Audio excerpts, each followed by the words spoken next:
No more debates, but still plenty of drama. As the campaigns hunker down for the home stretch, we'll talk about how their messages are resonating with American women. Plus, what's going on inside Lear Corporation's new Innovation Center in downtown Detroit. Today is Sunday, October 23rd, 2016, and this is Flashpoint. Hi, welcome to Flashpoint. 2 weeks and 2 days. That's what we have left in the 2016 electoral hourglass. We are now through with the debates, the last coming this past Wednesday night. I was actually not prepared for the last one to be the most substantive, but we had a pretty good give and take on some terribly important issues. But in the last few minutes, Donald Trump ensured that the next day headlines would be not about that substance, but about his unwillingness to commit to accepting the results of our most explicit demonstration of our Democratic pedigree, Election Day. He walked it back a bit the next day, but by then a lot of people had lost their focus on his comments about immigration or Supreme Court appointments. Others, especially some women, felt he further damaged his 90 minutes of work when he cut in to call Hillary Clinton such a nasty woman. Women's issues, women, the treatment of women, and a long list of women from the past of both candidates have been so central to this extraordinary election. So this morning, I've assembled a roundtable of women to talk about what they'll be taking with them into the voting booth. The chance to elect the nation's first ever woman president is not enough to sway every woman to Clinton's side. We will hear why this morning. And a little later, some amazing things are happening in Capitol Park downtown. For quite a while, it was a sad little park that was far more likely to host a drug deal than a big employer. It is changing in a big way. Lear Corporation has now set up shop there. We're going to talk with Matt Simoncini, Lear's president and CEO. It's today on Flashpoint.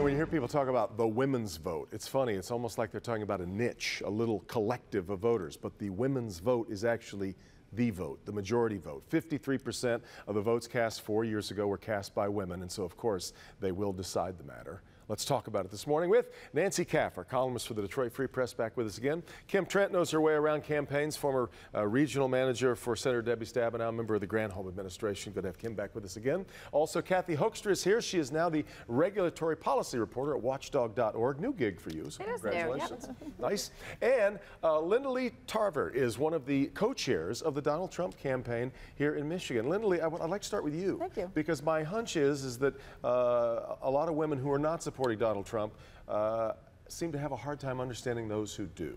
So what is it that has not chased you away as a woman from the Donald Trump movement? Well, I think the argument is that why would you support Donald Trump? Why wouldn't I support Donald Trump? He's pro-life. He's definitely protecting the life of the unborn. It's very important to me. He is pro-jobs, especially in the urban areas, African-American communities. He is pro immigration reform. He wants to make sure that our borders are safe for us first, know who's coming into our country. He is definitely a person who knows how to negotiate the deal and to negotiate contracts that we have definitely lost jobs with here in our country. People are now looking at the fact that we have trade policies that don't make sense. And it's really resonating in average households. So when I don't think there's any getting around that clearly he has shown us some very boorish behavior about women in the past.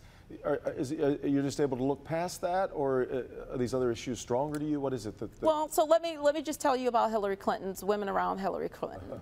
Wasserman Schultz was removed because of her collusion with Hillary Clinton. We've got Donna Brazile. It was a shameful interview with Ms. Brazile, who had to lie basically on public television about not sharing information with feeding questions. Exactly. WikiLeaks. And then, first of all, I'm not an attorney, but I do know the Constitution. There's no constitutional right to kill a baby 9 months There's no constitutional right. It is not. The 14th Amendment, Section 1, allows for due process we have a right to life. And so for those reasons, she's not a friend of the children or for women, as far as I'm concerned. Let me take that to the other side of the table then. I suppose if you are, there are some people who are single issue voters, and when it comes to the Supreme Court and abortion, some would put those two together, Nancy. That's a tough one to get around if that's your issue. So I recently had a conversation with a very religious friend of mine, and she talked about how she used to be a conservative Republican and now she's a Democrat, and she said it's specifically because of my faith that I became a Democrat. She said, because I don't have a lot of respect for people who are only strongly driven by faith when it comes to gay marriage and abortion. She said we have to care about life from conception through all the way through life, the social safety net, respecting mothers who are trying to raise children, improving our schools, all these things that go into making our world a safe place where people live. She said, so people who care about, they pick out abortion and gay marriage as their big religious issues. She's like, they need to maybe read the whole book. Kim, Linda Lee started to point to this other issue that has vexed a lot of people, and that is the way that Hillary Clinton has treated other women in the past. I can tell by your countenance that you're not quite buying that. But I'm a wife, and so is Melania Trump. Yes. And I think that when you have a spouse and who's accused of things, I mean, this idea that she has not been a champion of women is absurd. I mean, this is a person who has 40 years of more than 40 years of experience with children's issues, a consistent record with women's issues. And, I want to put my hand up when Linda was saying, why not vote for Donald Trump? It's not really, the gift of this election for me is that I'm not voting for Hillary Clinton because she's a woman. And I think that these debates have been so wonderful because they have crystallized in just absolute technicolor how absolutely mismatched these candidates are.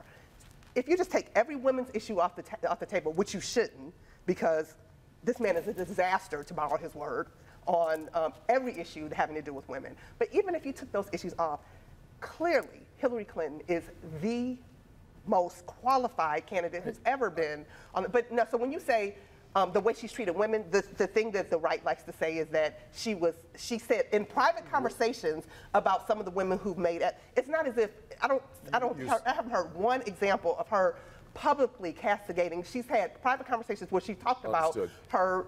You say clearly, though, but we have a very tight election for something that should, which is that to you seem clearly. Kathy, I saved you for last because you have been a reliably conservative voice on this program over the years, and but you've struggled a little bit with, as I think a number of conservatives have, with trying to determine whether Donald Trump is truly a conservative, and I think for you that goes beyond women's issues, but where are you right now? Well, first of all, very, very quickly, I mean, yes, Donald Trump has had some moral derelictions when in ways that he's talked about women. However, I think Hillary Clinton has had some dereliction of duty when it came to her duties as Secretary of State. I think we have, clear textual evidence of all of that. So I think, let's just clear that up right now. As far as, Donald Trump and his conservatism, he does. I question some of the things that he talks about in some of his policies in terms of fiscal responsibility. And if you're a free trade conservative, as many are, you're really hung out to dry this cycle. Well, I think, however, big picture, though, you kind of got to look at that. I do think that a Donald Trump presidency, bringing him to the White House, I do think that he would have a very robust efforts and discussion, and I think he would have a really tough time getting some of those, getting Republicans on Capitol Hill to work with him to actually get some of his policies. They haven't been there for the campaign. I think we would end up with somebody who, a legislature that would stand up to a Donald Trump and not let him quite get away. So you're saying that you're saying the reason to vote for him is because the Congress will block him? I mean, that sounds like a terrible. Well, I think. I mean, well, let's think about it. Oh. Go ahead. Go ahead.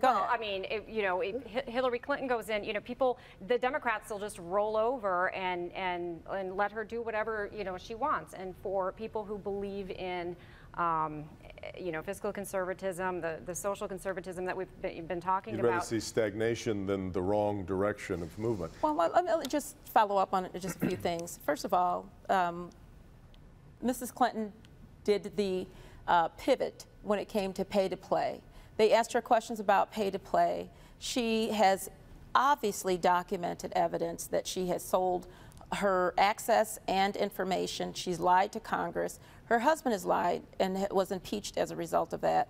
And surrounding them, there's a swell of people who are getting immunity deals. There's a swell of people in her going to, in the election cycle, going on her behalf, inciting violence at Trump rallies. The WikiLeaks has not been discussed. We want to discuss the salaciousness, but when it comes to severe policies, the policies are what are important, and the policies that are important to women, and particularly for the abortion issue, 15% of the population of Michigan is African American, and it makes up 51% of the abortions. So in terms of that particular issue, it is not necessarily a religious issue, it's genocide. Lindley, I got to get to a quick break. I'll let you guys respond on this side of the table. We'll come right back. The women's vote. 2016 on Flashpoint right after this. From Oakland University with a program that's the first in the state. Monday at 11 on Local 4 News. 4 zone weather only on Local 4 and click on Detroit. Wasn't easy to keep everybody from spilling it all right there during the commercial break. You wanted to say, Nancy. So I don't think that anyone who's pro-choice is like, yes, abortion is awesome. No one thinks that. Like, literally no one thinks that. What would be really great would be if we could make sure that people had access to low-cost, affordable birth control, easily reversible birth control. There are so many options, but part of the Republican agenda is to block access to the very tools that could lower the abortion rate. That's not true. Really? That is not Hobby true. Lobby, the Hobby Lobby case true. in which 4 types of contraception were ruled to be not part of the Affordable Care Act? That is not true. No, The truth is okay. that there should not be publicly funded abortion. There isn't. There should not be. And there not. And there aren't. And there is people like myself who, whether you believe religiously or believe constitutionally, that a child should have the right to be born, particularly in the 9th month where he That is not true. It doesn't happen. That is a lie. It is true. That I'm so glad you yet another lie. But I actually thought it's not a constitutional right. That point in the debate the other night, I thought kind of developed a life of its own and ran off. I thought what Donald Trump was saying was, by your logic, Hillary Clinton, then this would be okay. I didn't take that he was saying that that's how it was. I could be wrong. We see a lot of people perpetrating this narrative about people saying that 9th month abortions are a thing that happen. It's not a thing that happens. Okay? There are literally 4 doctors in the country that perform late-term abortions, and they are always because of a fetal problem or a health of the mother, and most often that health of the mother goes along with a horrible fetal abnormality. Kathy, go ahead, take a I do want to. If we let this all be about abortion, I don't see how we ever get. I'm going to change we never that get right across the water. Well, because I know why are we talking about this one issue? Roe v. Wade is the law of the land. It's not going to change. And why aren't we talking about taxes? Why aren't we talking about a tax code that's driving companies out of this country? Why aren't we talking about the 8 years of enormous executive overreach that we've seen from the Obama administration to satisfy political allies in big labor, et cetera, et cetera? We are on the verge of having this blacklisting rule regarding federal contracts. We've had the overtime rule. We've had hits coming towards American businesses from an executive order regime that has just done end around the Congress. Well, let's have a Congress that doesn't start the president's first term by saying we're going to spend the next 4 years only working to try to get rid of him, and then use every legislative opportunity they could to shut down any proposal that he put forward. If you have a Congress or legislature that has made a decision from the beginning that they're not going to work with the president is going to use his authority as the chief executive of the country to get things done. And I'm very proud of Barack Obama for getting things done. He overreached, and it is. But is it fair to say that a Hillary Clinton presidency will be an extension of the Obama presidency? Absolutely. They certainly don't agree on TV. That would be great. If you look at the foreign policy, I feel like she's probably getting bumper stickers made this. She has failed on foreign policy. She has sold her secrets. She has put in jeopardy from the secret server that she can't recall what was on the server. There's so much pay-to-play documented evidence that she has sold her office. I think a lot of people who she's are, not fit to but be I think a lot of president people who are supporting her will tell you she's an imperfect candidate, but they're more troubled by Donald Trump. But I can't say my imperfect candidate. No, I'm saying right. No, but they're more troubled by a Donald Trump who says, "I know more than the generals about what's going on in the Mideast." I mean, is that I'd rather trust a guy who has no foreign policy experience? I'd rather trust him than a liar. She lies. So John Miller's not a liar? I mean, there's sample evidence. Hillary Clinton has lied her entire time. This vast right-wing conspiracy when it came to her husband's infidelity issues, and in terms of the LGBT community, Bill Clinton instituted Don't Ask, Don't Tell. That was not anyone else. He instituted that. Which was considered a significant step forward at the time, because previously you had For gotten that, booted out of the he didn't military. have to do that. He could have done the progressive agenda that they had, but he didn't follow the progressive agenda. And she is publicly promoting a progressive agenda, and privately she is not a progressive. She promotes So if she were more progressive, would you support her? No. Okay, I didn't think so. I'm just telling you, at least, but there's two faces to Hillary Clinton that we see. How many faces does Donald Trump have? Donald is what you see is what you get. Absolutely not, because you don't even know. Every day it's a different thing that you get. What you get a see out of different thing Donald every Trump day. is what you do. He's a principled man. He understands business. He understands the tax code. He understands trade. He understands immigration. He's the only one on that stage qualified to be president of the United States, because Hillary should be in prison right now. She should be. What I'm hearing here is that post-November 8th, we have just a really horrible job to do trying to put the country back together where we can actually talk to each other, because this is not like this is not like what you could call a great conversation. In fact, that's, my biggest concern right now is the 2 months after this election. I have a hard time seeing how we bridge the gap, especially if we're going to say that we may not trust the results of the election, which well, then I think we may be going week. beyond 2 months, and I mean, it may be going on further than that. And hey, you know what? Let me just throw this out there. Johnson Weld. Just throwing it out there, because that is an option. That is an option. I'm just putting it out there to remind people. You write to the Detroit News, and that's what your editorial page has recommended. Thank you all very much for being here for the conversation. I appreciate it. We come back. What is happening in Capitol Park downtown? We'll tell you about it in just a minute. Welcome back. If it's been a few years since you've been around Capitol Park in downtown Detroit, you will not recognize the place. A formerly sad and tattered corner of downtown is now in full bustle, and one of the anchor tenants is now Lear Corporation, which has opened its Innovation Center in a pretty innovative spot. Very happy to have with me this morning Matt Simoncini, the president and CEO of Lear Corporation. Matt, thank you very much for coming. Oh, you're very welcome. It's a pleasure to be here today. I've been in and around Capitol. It's about 3 blocks from where you and I sit right now. There's a coffee shop over there called the Urban Bean that I've been going to for years, so I've maybe paid more attention than the average person might to what's been going on over there. But it was this place that had all this potential, but it was really kind of a sad place, and you know it well because you used to, when you had your college job, you were kind of over there a lot too. I worked down here at 411 West Lafayette, and I'd run there and make my coffee runs for the bankers at night. And so, yeah, it was a sad place, but you could always see the architecture and the beauty of what was the Capitol at one point. And it's not just a nickname. That's really no, what it was. The Capitol, and it's become this little hub, artistic hub of music and arts and design and development, and it has a great vibe, and all the buildings are being rehabbed now, and it's just sprouting up and becoming another gem. What was the tipping point for Lear to put its footprint there in downtown? Well, a couple things. We call it the ecosystem, or connecting the dots. The vision was always to utilize 2 great schools, CCS and Wayne State. And I felt as a CEO we weren't taking advantage of these 2 gems. Now with the Q line, we could bring the students right up, conveniently up Woodward, to a downtown location. But we wanted something that was hip and gritty and arty, and that's Capitol Park. And we saw this building. It was built in the late 1800s. It was just a cigar factory. Yeah. And all we had to do was convince Dan Gilbert to sell it. And that was no small task. But Dan saw the vision, and we were able to execute it. And now we have this hub for design. And to me, to really attract design talent, you have to have that type of space. And by the way, everybody in that era, the millennials, whatever you want to call them, wants to be in Detroit. Which in fact, I was at your place last weekend because you helped host the CCS wine auction, which was a fabulous event. We got to see your building, and it's extraordinary. Thank you. But you are going to be sort of Exhibit A for people who worry about gentrification, because in fact, this past week you had a little bit of outreach to the neighborhood, to the neighbors that live there. You must be aware of that sense that's in the air too. Well, I think we have an obligation as a business. All businesses do, to give back to the communities, and Lear's been a leader in doing that.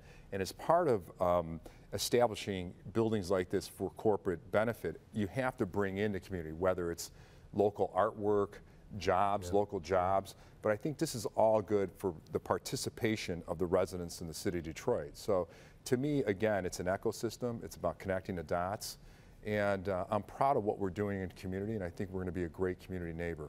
You hear from those neighbors and residents and from others, you hear the extremes about Dan Gilbert. What's your sense of what he's done to downtown Detroit? I think he was a catalyst to bring it back, and I thought he had the vision to do it, and he was there first, and he's reaping the benefit. As most businesses, when you're first, you reap the benefit of it. Dan was a visionary, is a visionary, and I think, you know, he's driven a lot of the positive change in the city of Detroit. And so I think it's been a positive move, very positive move. And his team, you know, his team is a tough team to work with at times.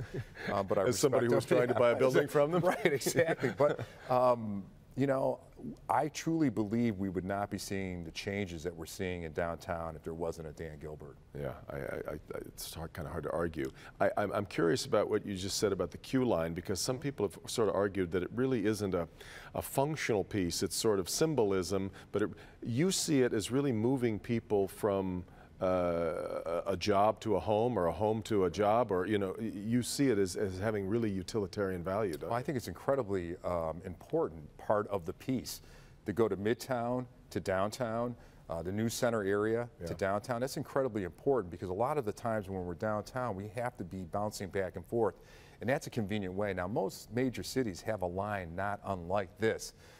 My argument is it's great, it's just not big enough. I'd like to see the routes out Gratiot, Grand River, and Woodward, which are trying to do with the RTA, the Regional Transit Authority. I think that's the next piece, but for now, this is a very important piece. Yeah. And I think it's going to add huge value. Yeah, if it stays just this one line, we've probably missed an opportunity of some kind. I want to ask you a little bit about the world of mobility then, and how you're preparing at Lear as an intricate partner for the automakers. What do you do now as the mobility world is swirling around you? Do you have to sit back and wait and see what it's all going to be, or do you have to be more proactive than that? No, you absolutely have to be proactive. Our business is changing from hardware, and I think this is true for automakers as well. The business is changing. It's going from hardware to software and data. We have to provide the infrastructure for our customers to be able to move data to make mobility happen. And so we're working today for what the cars will look like in 5 to 10 years from now, where you'll see much more mobility. I personally think it's a great development. I think it's a great time to be in the industry, and I think it's evidenced by the fact that Google and Apple and other players want to come into our space. I think it's the most... That says a lot. Yeah, it does. I think it's the most exciting time to be in the auto industry, maybe since the invention of the automated assembly line. And pretty critical that Detroit stay that mobility center. Well, we're the leader. We are the Motor City, and we have the ability to once again change the world. Matt, it's great to have this conversation with you, and great to have you as our new neighbor right down here just a couple blocks away from us. Great to see you. Good to have you here, Matt. Thank you very much. Thank you for being here as well. Meet the Press is coming up next. That's right after Mitch Albom's Heart of Detroit. Hope you have a great week, and we'll meet you back here next Sunday morning for Flashpoint.